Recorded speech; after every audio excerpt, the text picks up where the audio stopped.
네, 우리 말씀 나누겠습니다.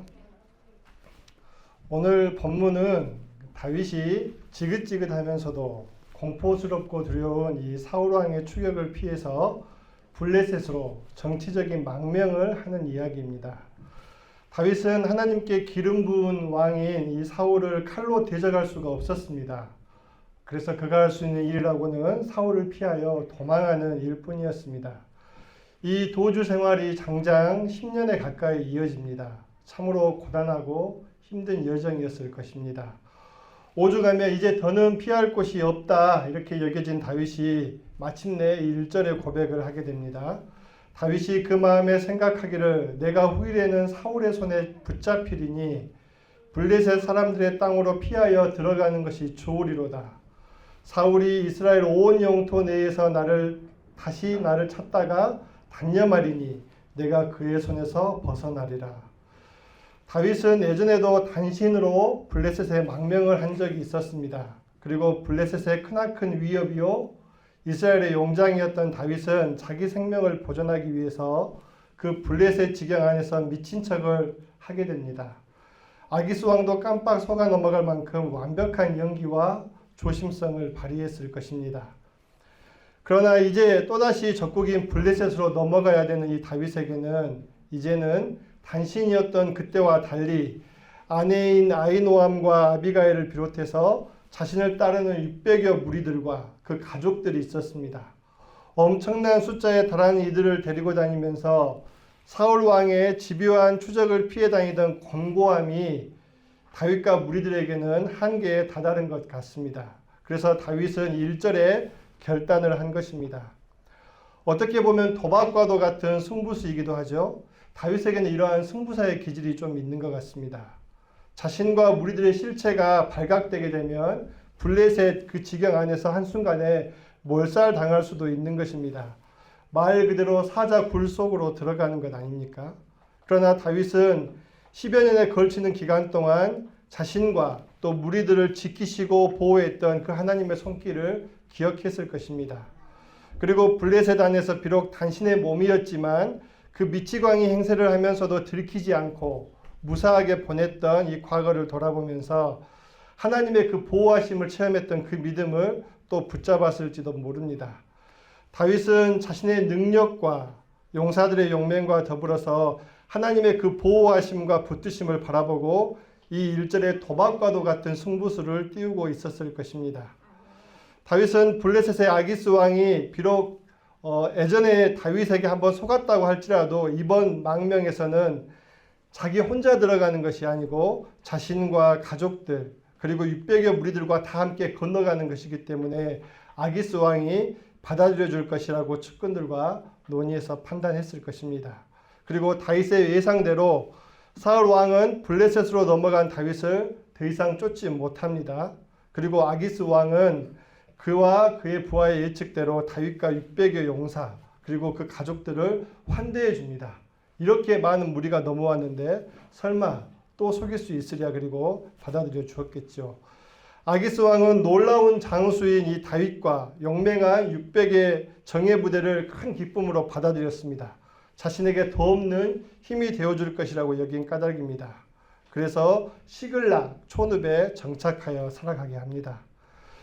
다윗과 무리들은 마침내 고통스러운 긴 도망자 신세에서 드디어 동굴 천장이나 광야의 밤하늘, 천막 대신 뜨뜻한 벽과 따스하고 포근한 지붕 아래에서 참으로 오래간만에 잠을 자보는 그런 호사를 누리게 되었습니다. 네, 이쯤 되면은 다윗의 도박과도 같던 이 시글락 승부수가 다윗이 지닌 능력과 믿음과 더불어서 성공한 것처럼 보입니다. 그러나 과연 이 시글락의 망명이 진정 하나님의 뜻이었습니까? 하나님께서는 다윗에게 하나님의 뜻을 분명하게 선포하셨습니다. 심지어 예전에 모압 땅으로 간 다윗에게는 선지자 갓을 보내어서 유다 땅에 머물러라 이렇게 분명히 말씀하셨습니다.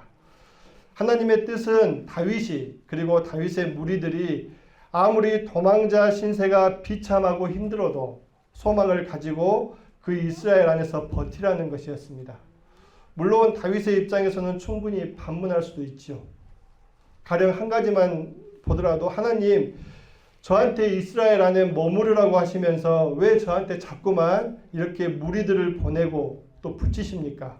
저는 제 한 몸도 사울 왕으로부터 건사하기가 힘든데 하나님이 이런 비참한 도망자한테 계속해서 커져만 가는 이런 무리들을 맡기면 어떻게 감당할 수가 있겠습니까? 저를 사울 왕에게서 지키고 동시에 이 무리들을 지키실 수가 있겠습니까? 답이 안 나옵니다. 이렇게 얼마든지 반문할 수도 있었을 것입니다. 그러므로 현실 안에서 사울 왕에게 집요하게 쫓기는 이 현실 안에서 자기와 무리들을 이렇게 계속해서 지켜야 된다고 하는 이러한 하나님의 뜻을 현실 속에서 도무지 말이 안 되는 것 같은 계속 이스라엘 지경에 머무르라고 하는 이 하나님의 뜻을 지켜낸다는 것은 얼마나 힘든 일이겠습니까? 현실 속에서 때로 말이 안 되는 것 같은 하나님의 뜻을 지킨다는 것은 참 힘든 것입니다. 여기서 우리들은 한 가지 사실을 분명히 알게 됩니다. 그것은 다윗이 오늘 본문 속 1절의 결단을 내리기 전에 그와 그의 무리도 그렇고 하나님의 뜻을 어떻습니까? 이미 알고 있었다는 것입니다.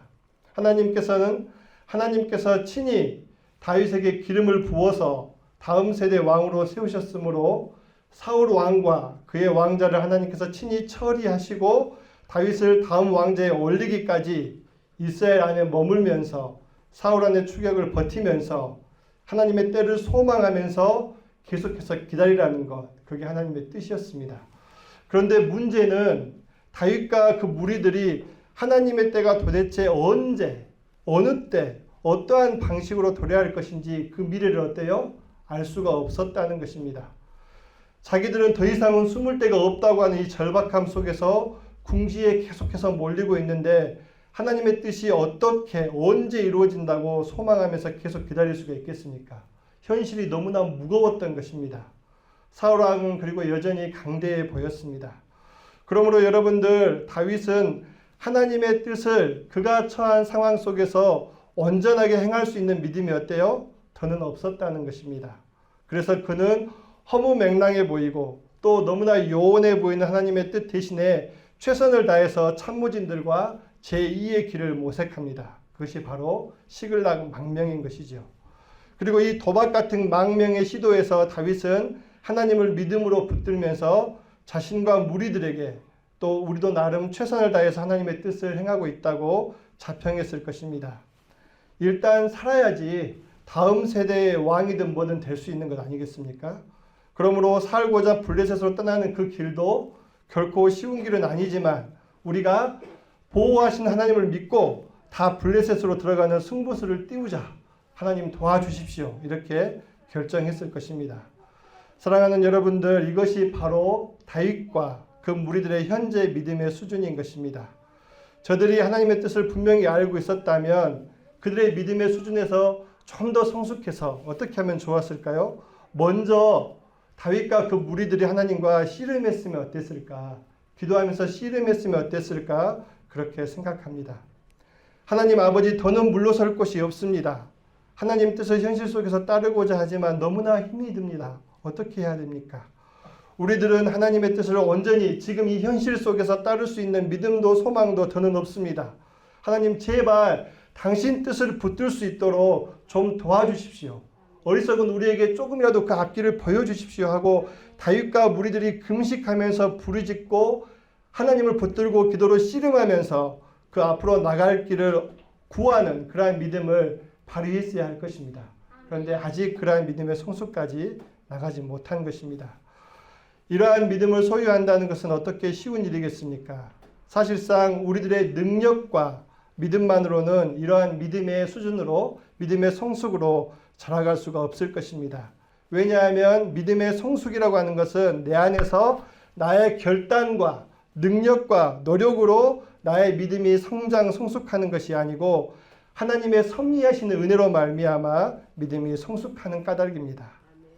사실상 다윗과 그 무리들의 능력은 하나님의 뜻을 따르고자 몸부림치는 이 믿음으로 나아가는데 전혀 도움이 되지 않고 있습니다.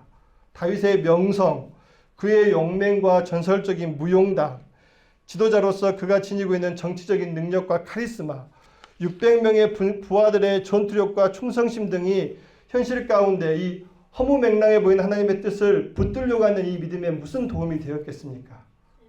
세상 사람들은 다윗과 무리들이 가지고 있는 능력과 그 믿음이 깃들여진 전설적인 무용담에 환호할지 모르지만 그런 것들은 하나님을 향한 온전한 믿음의 성숙에 도움이 되지 않는 것입니다. 믿음의 성장은 내 안에, 우리의 능력에 있는 것이 아니고 하나님의 은혜로우신 섭리 그 안에 있음을 고백합니다. 경제적인 침체로 인해서요, 가정 형편이 몹시 어려운 가운데 내가 주일날 직장을 다른 데로 옮기면 월급이 절반 이상으로 오른다고 하면 여러분들 어떻겠습니까? 내가 지금 먹고 사는 게 힘든데 주일날 다른 직장으로 옮기면 월급이 반이 오르고 일도 훨씬 더 쉽다. 더 좋은 일자리다 하면 여러분들 어떻게 하시겠습니까? 그럴 때 하나님의 뜻은 분명하죠. 예배를 지키고 주일을 지키라는 것입니다. 그런데 사람마다 믿음의 성숙도가 다르기 때문에 어떤 분들은 아무리 월급이 많이 오른다고 해도 내가 주일 예배를 지켜야지 하고 미련 없이 그 직장을 포기할 수 있는 분이 있습니다. 그런데 어떤 분은 마음이 그렇게 쉽게 안 돼요. 그러니까 하나님의 뜻을 지켜내려고 하나님 예배를 지키고 싶은데 내가 형편이 이렇습니다 라고 하면서 몸부림치면서 하나님과 씨름하는 그러한 믿음을 지닌 분도 있을 것입니다. 도와주십시오 이렇게 하면서요. 그리고 어떤 사람은 오늘 본문성 다윗처럼 직장을 일단 옮겨놓고 난 다음에 또 그 상황에서 나름의 믿음을 하나님께 드리면서 주일날 그 직장으로 다닐 수도 있는 것입니다. 우리가 알아야 되는 중요한 점은 우리 하나님 아버지께서 우리들이 하나님의 뜻을 붙잡고 하나님과 씨름하고 더 나아가서 하나님의 뜻을 온전히 행할 수 있는 믿음으로 자라갈 수 있도록 우리를 은혜와 무한하신 사랑으로 섭리해 가신다는 사실입니다. 하나님께서는 우리들의 믿음을 성숙시키시는 그 섭리 안에 우리를 놓아두십니다. 그 하나님께서 우리의 믿음을 성장시키고자 하는 그 섭리 안에는 우리의 능력과 자랑이 설 수가 없는 것입니다. 세상이 흠모하는 것들로 인해 우리들의 믿음이 자라가는 것이 아니라는 말씀입니다. 오로지 자녀를 돌보고 성장시키는 하나님의 그 은혜로운 섭리 안에서 우리가 조금씩이고 더디지만 자라갈 수가 있는 것입니다. 그러므로 우리는 다윗과 그 무리들이 시글락에 정착한 이 놀라운 결단과 이 승부수에 주목할 것이 아닙니다. 우리들은 다윗과 무리를 하나님께서 어떻게 그 믿음이 성숙할 수 있도록 또 다윗을 이스라엘의 왕답게 세워가고 계시는지 눈여겨보아야 하는 것입니다. 다윗과 무리들은 시글락에서 1년이 넘도록 살아가는 동안에 그 목표가 무엇이었을까요? 저는 묵상해 보면서 아마 그들이 시글락에서 살아가는 동안 그들의 목표는 생존, 반드시 생존해서 이스라엘로 돌아가야겠다. 이것이 아니었을까 싶습니다. 하나님의 뜻을 알면서도 현실 가운데 그 뜻 행하기가 어려우니까 저버리고 잠시 넘어온 이 시글락은 그들이 영원히 지낼 수 있는 고향이 아니었습니다. 그곳에서 생존하기 위해서 이스라엘로 돌아갈 때까지 끝까지 생존해서 버티는 그러한 삶의 목표, 그것은 얼마나 삭막하고 고단했겠습니까? 이 시글락의 기간 동안 그래서일까요? 다윗에게는 시편이 흘러나오지가 않습니다. 시편 59편을 보면 나는 주의 힘을 노래하며 아침에 주의 인자하심을 높이 부르오리니 주는 나의 산성이시며 나의 환난 날의 피난처이십니다. 라는 이 다윗의 노래가 고백이 되어서 흐릅니다. 광야의 도망자 신세 중에서 다윗은 늘상 하나님의 보호하심과 날마다 새롭게 베푸시는 평안함에 대해서 주옥 같은 시편들을 쏟아냈습니다. 그는 하나님의 뜻을 알고 있었고 힘들지만 그 뜻 안에 머무르면서 매일같이 광야에서 하나님을 묵상하고 체험하며 살아갔습니다. 그런데 생존을 목표로 살아가야 하는 시글락 시절의 다윗은 한 편의 시편도 남기지 않습니다. 은혜가 메말랐다는 것입니다. 진정 우리가 예수님 안에서 하나님을 의지하면서 살아갈 때 입술에 찬송이 있고 마음에 즐거운 노래가 흘러나오는 것입니다. 하나님을 향하여 서게 되면 광야도 아름다운 줄을 믿습니다. 인생의 주인 되신 하나님 아버지께서는 다윗과 무리들에게 그들이 하나님의 뜻대신 선택한 시글락의 삶이 얼마나 고단하고 메마른 삶인지 직접 체험하도록 섭리하고 계십니다. 다윗이 적국인 시글락에서도 하나님을 의지함으로 살아가기 때문에 이 위험한 곳에서 버틸 수 있다고 믿음으로 고백하고 있는지 모르겠지만 하나님의 본 뜻을 저버리고 살아가는 삶에서 어떻게 영적인 당당함과 소망, 능력이 충만하게 주어질 수 있겠습니까? 그들은 오로지 시글락에서 자기들이 선택한 이 결과를 맛보는 것입니다. 여러분 참으로 놀랍죠? 우리가 입술로 하나님을 정말로 이렇게 나름대로 믿는다라고 이야기하고 합리화를 시킬지 모르지만 진정 하나님의 뜻을 붙잡기 위해서 애쓰고 몸부림치고 그 뜻을 따르지 않으면 결국은 그러한 결과들이 어때요? 우리 삶 가운데 주어진다는 것입니다. 제가 목요일 날에 오랜만에 혼자 극장을 갔습니다. 박주환 목사님과 같이 갈까 했는데 바쁘다고 해서 저 혼자 갔습니다. 그래서 이제 헐리우드에서요, 뉴욕파의 고두이자 작가주의의 대표적인 거장으로 이름 높은 마틴 스콜세지 감독의 플라워 킬링 문이라고 하는 영화를 보기 위해 극장을 갔습니다. 이 영화는요 3시간 35분짜리 영화인데요. 이렇게 긴 영화는 극장이 아니면 집중해서 볼 수가 없기 때문에 제가 모처럼 극장을 갔습니다. 그래서 이제 이 긴 영화 동안 화장실을 가면 안 되니까 물도 안 마시고 밥도 소식하고 갔습니다. 이 영화는요 하루에 단 한 편만 상영됩니다. 당연하겠죠. 수익도 안 나는 이런 긴 영화를 누가 제작을 하고 극장에 받아주겠습니까? 이 마틴 스콜세지라는 감독이요 워낙 위대한 거장 감독이라서 그 유명세가 탁월하고 이 감독이 부르면 배우들이 다 참여를 합니다. 그래서 이 명배우들이 이 영화에 낮은 개런티로 출연을 하고 이 배우들의 티켓 파워 덕분에 그나마 극장에 걸리는 것입니다. 아마 앞으로 이런 감독이 이제 죽고 사라지게 되면 이런 스타일의 영화를 극장에서 보기가 힘들지 않을까 싶습니다. 그래서 옛날에 우리가 보았던 영화 대부라든가 이런 명작들 있잖아요. 프란시스 포드 코폴라 감독. 이런 감독들이 대표적인 이러한 작가주의 감독인데요. 이 영화들이 더 이상 만들어지지가 않아요. 아무튼 이 영화를 봤는데요. 이 영화는 인디언 오세이족에 관한 이야기입니다. 이 영화 소두를 딱 보게 되면 이 인디언 오세이족의 족장이요. 피리처럼 생긴 무언가를 이 천에 감고 이렇게 하늘 높이 들어 올린 다음에 막 중얼거립니다. 그리고 뒤에서는 부족원들이 흐느껴서 이렇게 통곡하면서 웁니다. 그리고 이제 이 족장이요. 이 피리처럼 생긴 것을 가지고 가가지고 땅에 파묻는 장면으로 이 영화가 시작을 딱 합니다. 영화를 다 보고 난 다음에 제가 느낀 바가 뭐냐면 맨 처음에 이 영화에서 땅속에 묻었던 그 피리 있잖아요. 피리처럼 생긴 것. 그것이 바로 이 오세이족의 소중한 정체성, 그들의 그러한 영혼을 상징한 것이 아닌가 싶습니다. 오세이족은요, 미국 역사에서 아주 특이하게 다른 인디언들과는 다르게 자기들이 소유했던 땅이 석유가 솟아나는 블랙 골드의 땅인 것을 알게 되자 권리를 주장하고 소유권을 획득해서 어마어마한 부자가 된 인디언들입니다. 그래서 이 오세이족은 이 부를 얻기 위해서 자기들의 정체성이요 영혼이라고 할 수 있는 이 피리처럼 생긴 유물을 땅에 파묻어 버린 것입니다.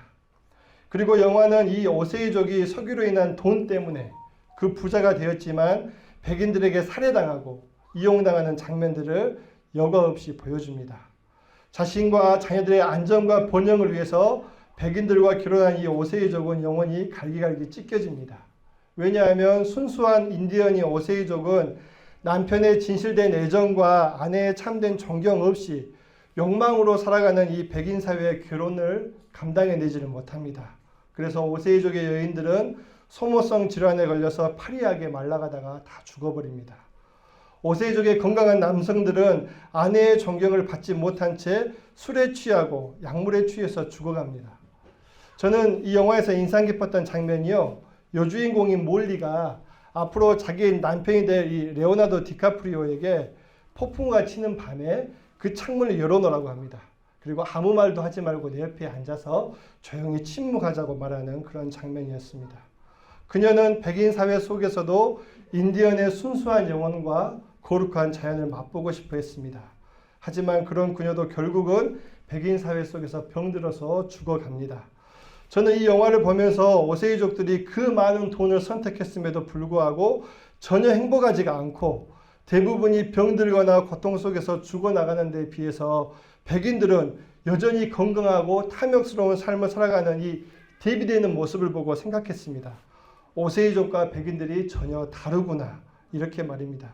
그러면서 성삼위 하나님을 믿고 그분 안에 살아가는 그리스도인들과 세상 사람들도 이처럼 다르겠구나라는 생각을 했습니다.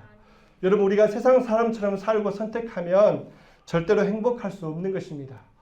우리는 하나님의 뜻을 붙잡고 내가 붙잡을 수 있는 믿음이 안 된다 그러면 그 뜻을 붙잡기 위해 씨름하고 살아가야 되는 것입니다. 다윗과 그 무리들은 하나님의 뜻을 붙잡고 하나님 안에 살아가야 당당하고 참된 행복을 누릴 수 있는 자들인 것입니다. 저와 여러분도 그러한 줄을 믿으시기 바랍니다. 다윗과 무리들은 시글락에서 살아남기 위해서 구슬과 기르스와 아말렉을 침노합니다. 그리고 아기스 왕에게 자신들이 챙겨온 전리품의 일부를 바치면서 충성을 보이는 척합니다. 그러자 아기스 왕이 어디를 침노하여 이런 물건을 가져왔느냐라고 묻자 다윗은 탁월한 연기력으로 자기의 족속인 남방 유다 족속을 쳐서 전리품을 빼앗아 왔다고 거짓말을 합니다. 그러자 아기스 왕은 다윗이 스스로 자기 족속을 쳤기 때문에 다윗이 되돌아갈 수 있는 다리를 불살라 버렸다면서 이제 다윗과 그의 부하가 나에게 온전히 속하였다고 기뻐합니다. 그리고 다윗은 이 거짓을 들키지 않기 위해서 구슬과 기르스와 아말렉의 모든 남녀를 죽여버립니다. 이 모든 일련의 과정들이 다윗이 살아남기 위해서 어쩔 수 없이 행한 거짓이요 침노라고 주장할 수 있지만 과연 이러한 행동들에서 이스라엘의 다음 왕으로서 다윗의 품격과 신앙이 느껴지십니까?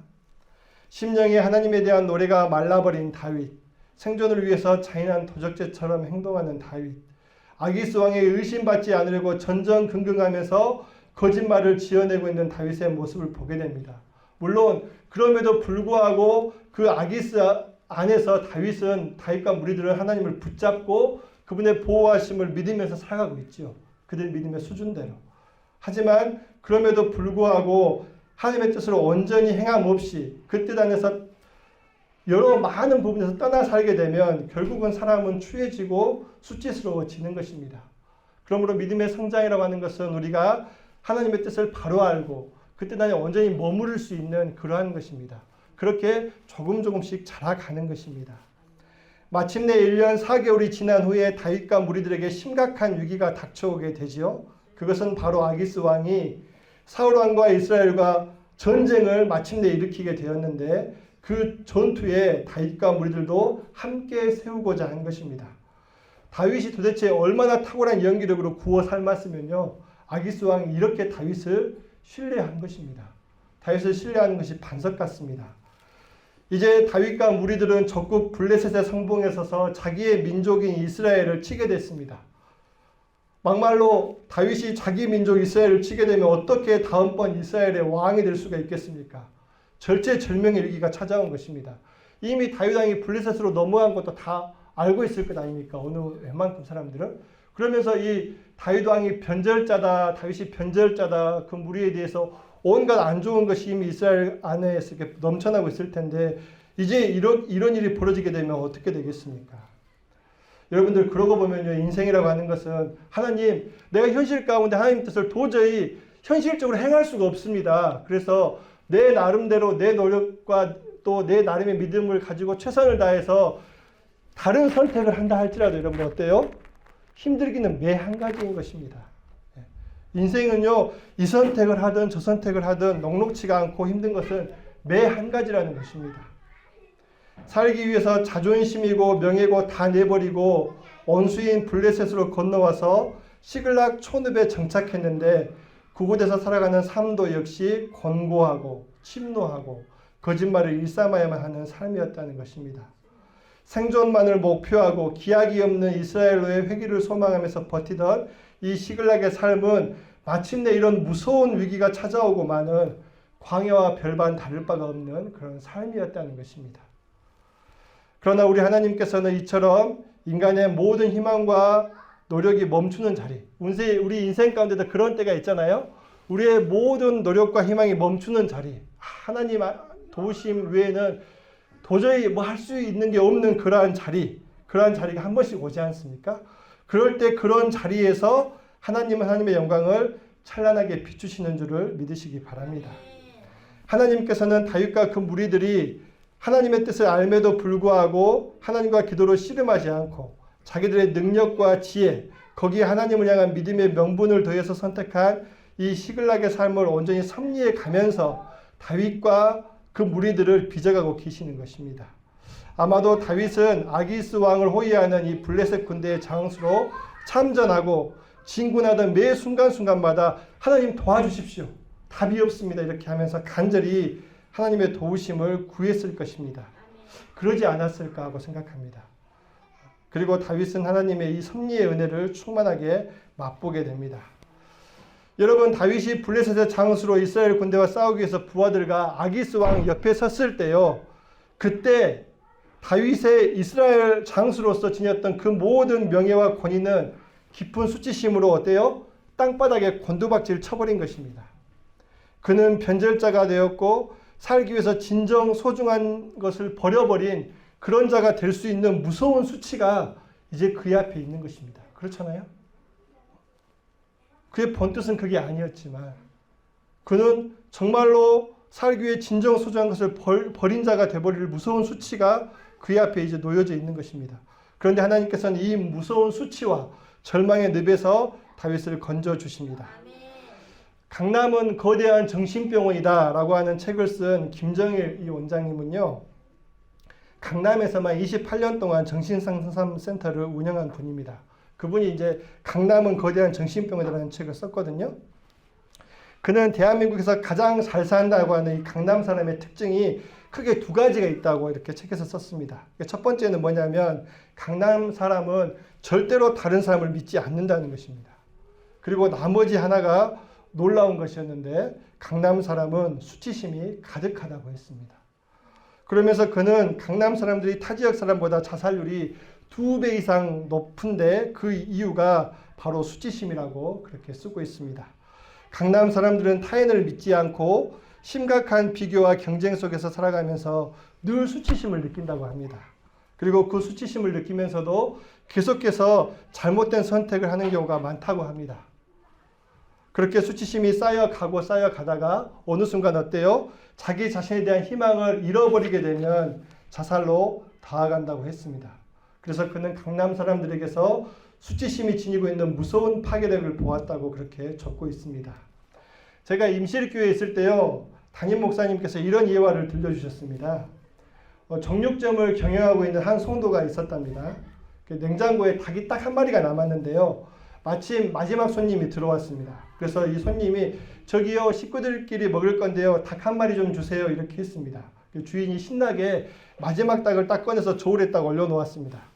2kg가 나가네요 했더니 손님이 그것보다 좀 더 큰 놈이 있나요 이렇게 물었습니다. 순간 주인의 마음이 요동쳤다는 것입니다. 아, 빨리 이걸 팔고 들어가면 딱 좋겠는데, 그래서 주인은 네, 있습니다 이렇게 말한 다음에 저울 위에 있던 닭을 들고 냉장고로 가서 문을 열고 닭을 집어넣는 척을 했습니다. 그리고 다시 그 닭을 꺼내왔습니다. 그리고 그 닭을 저울에 딱 다니까 2.5kg가 나왔습니다. 주인이 저울을 손으로 살짝 이렇게 눌렀던 거죠. 닭을 봉지에 넣어서 이렇게 주고 이렇게 손님 안녕히 가십시오 하고 이렇게 밝게 인사했는데 손님이 나가려고 하다가 갑자기 돌아서 주인에게 말했다는 거죠. 뭐라고요? 아까 그 2kg도요, 맞아주세요. 이렇게 말했다는 것입니다. 여러분들 정말 소름 끼치게 수치스럽지 않습니까? 우리가 죄 가운데 살아가고요, 하나님과 세상을 이렇게 겸해서 이렇게 같이 겸해서 이렇게 함께 붙잡고 살아가는 믿음의 수준으로 살다 보면 우리 삶 가운데 어때요? 이러한 수치를 참으로 많이 당한다는 것입니다. 저도 제 인생을 돌아보면 여러분들 정말로 부끄럽고 수치스러운 순간이 참 많이 있습니다. 옛날에는 그랬어요. 하나님, 왜 제 인생이 이렇습니까? 왜 내 인생 가운데 이런 수치가 다가올까요? 돌아보면 너무나 부끄러운 그런 순간들이 너무나 많이 있습니다. 후회되는 순간들이. 그런데요, 알게 된 사실이 있습니다. 그게 뭐냐면요, 그게 바로 그때의 제 수준이에요. 제 모습입니다.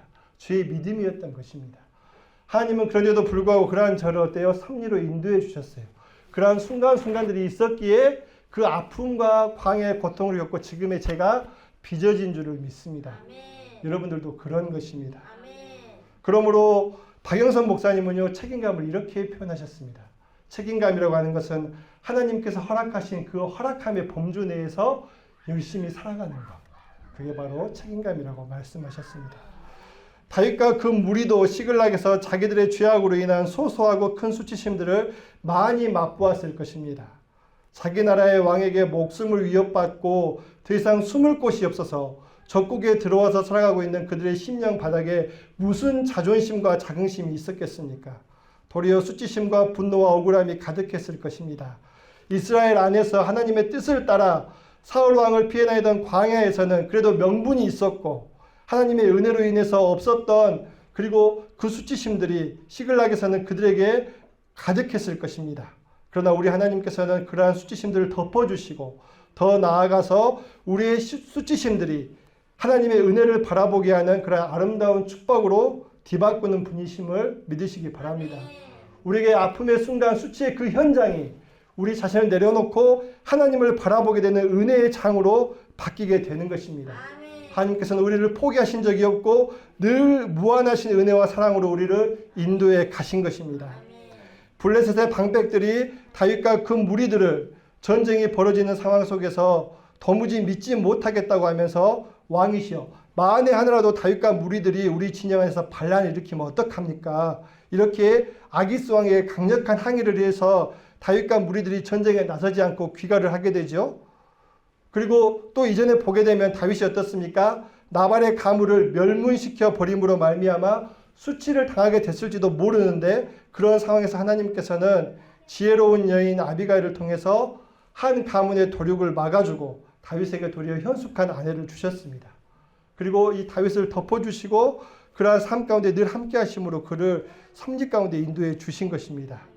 우리 하나님 아버지께서는 시글락에서의 섭리를 통하여 다윗과 그 무리들에게 많은 것들을 그들의 삶을 통해서 가르치셨을 것입니다. 그리고 그 섭리 안에는 늘 하나님 아버지의 무한하신 은혜와 사랑, 긍휼히 여기심과 자비가 가득한 줄을 믿습니다. 우리들은 여전히 내 믿음의 수준에서 내 믿음의 눈높이에서 바라보고 행동하게 됩니다. 그래서 때로는 길을 많이 돌기도 하고 하나님의 뜻에 대항해서 많은 죄악을 저지르면서 수치를 겪을 수도 있습니다. 때로는 다윗처럼 하나님의 뜻을 거스르면서도 동시에 하나님의 뜻을 의지하면서 믿고 나아가기도 합니다. 우리는 늘 우리의 믿음의 수준에서 최선을 다하면서 나아갑니다. 우리가 한 가지 알아야 될 분명한 사실은 우리가 하나님의 은혜의 섭리 안에 놓여져 있다는 사실입니다. 우리는 다른 누군가의 믿음의 수준이나 성숙을 그러므로 바라보면서 부러워하거나 비교할 필요가 없는 것입니다.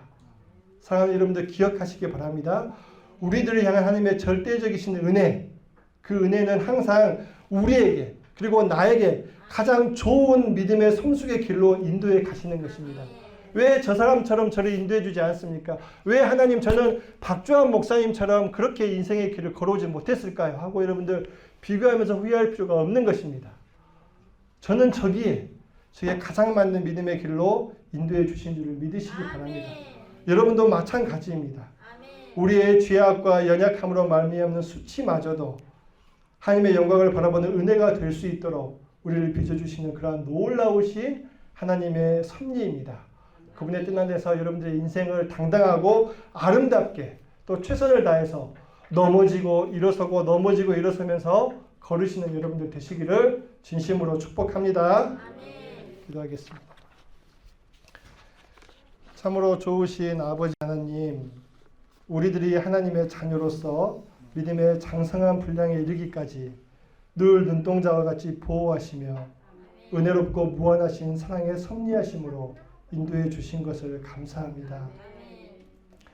하나님의 섭리하심으로 우리 인생의 모든 고난과 아픔, 때로는 우리가 당한 정말로 소름 끼치는 수치마저도 다 협력해서 하나님의 뜻을 행할 수 있는 우리 믿음의 성숙으로 나아가는 줄을 믿습니다. 다윗을 은혜로 빚으시며 그의 믿음을 견인하신 것처럼 우리들이 하나님의 자녀로서 잘 성장할 수 있도록 늘 인도하여 주시옵소서.